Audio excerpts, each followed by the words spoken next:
The aim of this Bixby Voice review is to determine whether Samsung has done a good enough job with its new virtual assistant. There are some things that set it apart from the competition. It leaves a lot to be desired in other aspects. Bixby Voice right now is a story of unfulfilled potential. There is a long way to go before it can be crowned king of the virtual assistants. First, some background. Samsung introduced Bixby with the Galaxy S8 and Galaxy S8 Plus earlier this year. Bixby Voice, the conversational assistant, was delayed for a few months. It was finally released for users across the globe last month. Bixby Voice only has support for English and South Korean. It's also available on the Galaxy Note 8. You summon Bixby by pressing and holding the dedicated key. It's not a simple listening trigger, though. You have to keep holding the button until you're done giving Bixby a command. There is an advantage to this. You can make a long query and even stop in the middle of one to think, and the voice assistant won't cut you off. However, the fact that the Bixby button needs to be kept pressed makes voice control less useful. Many users will simply opt to use their hands to actually tap on the device instead of waiting for Bixby to respond. Samsung says that Bixby can do anything in response to a voice command that the user can do by tapping on the display. Granted, Bixby outshines its competitors in some areas, but it hasn't matured enough to compete with established rivals like Siri and Google Assistant. You can also use the Hi Bixby hot word to access the assistant. The hot word is always on, so it works even when the phone is locked. Simple queries like "What is the weather like today?" work without unlocking. However, if you ask it to tell you the time in another city, Bixby will require you to unlock your phone first. You can set up a voice password when configuring Bixby and speak it out loud when prompted to unlock the phone. We found this to be a very useful feature when we are at our desk. We don't have to take our hands off the keyboard if we want to unlock our Galaxy S8 Plus and check something quickly. However, we are not impressed with Bixby's ability to pick up the hot word. Our experience with it has been hit or miss. More often than not, though, it has forced me to raise our voice just to get the hot word to register with Bixby.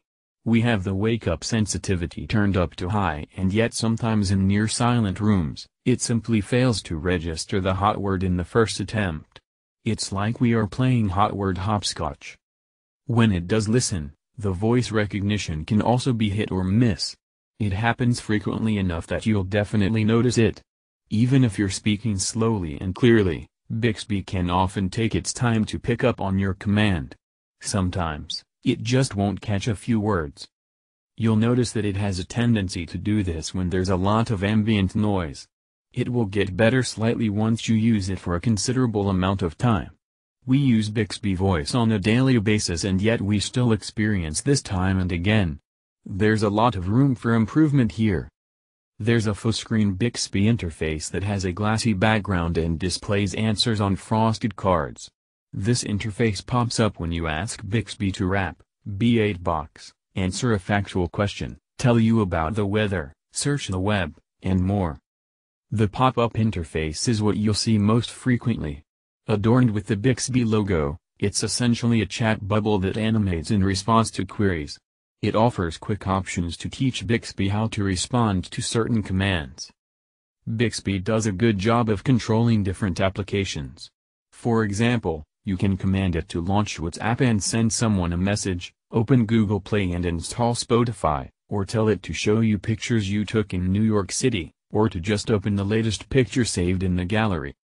Most of Samsung's native apps have support for direct control via Bixby, but the company has also enabled support for some third-party apps as well. More will be compatible with Bixby Voice in the future, so this is a step in the right direction. Bixby is exceptional at letting you control system functions. You can command it to turn on the blue light filter, do not disturb mode, adjust the screen brightness, change the volume, and even change the system language. What irks me is that Bixby won't allow you to change default apps if you don't want to use a Samsung app. For example, if you'd rather use another text messaging app instead of Samsung's native app, Bixby won't help you send a text unless you make Samsung's app the default once again. Why does it have to be a control freak to this extent? The same is true for the web browser. Bixby will always open Samsung Internet in response to voice commands. The links in Bixby interface will not stick to your selection for the default web browser, they will always be opened in Samsung Internet. It restricts user choice, and that's not indicative of a good user experience. It's a good indication that Samsung wants to make more third-party apps compatible with Bixby. The Bixby Labs program lists experimental support for third-party apps like YouTube, Instagram, Facebook Messenger, Twitter and Tumblr. We hope that it reconsiders its stance on default apps. Bixby's conversational ability does leave a lot to be desired, though. While it can provide answers to questions like who is the President of the United States? By tapping into Google search, it's unable to hold a contextual conversation. If you follow up that question with how old is he, Bixby won't have an answer for you. If you ask the same question to Google Assistant, which is already present on quite a few of Samsung's Android devices, it will remember that you previously asked it about the president and now want to know his age. In this day and age, it's not just about how the voice assistant performs on your device. The assistants are an integral part of a wider ecosystem that contains a plethora of other products and services. Take Google Assistant, for example. When you ask it to save a reminder, it will save the reminder in the cloud. The reminder will then be accessible from Google Inbox, the Google app, Google Calendar on iOS, Chrome OS and the web wherever the user is signed in with their Google account. Not to mention the fact that the assistant can also be used to control a wide variety of smart home devices and is available on several different platforms. Bixby just doesn't have that kind of reach. If you ask it to save the same reminder, it's going to do that in Samsung's native app. That reminder won't be accessible to you on any other platform. This is true for almost all functions in which Bixby stores some information.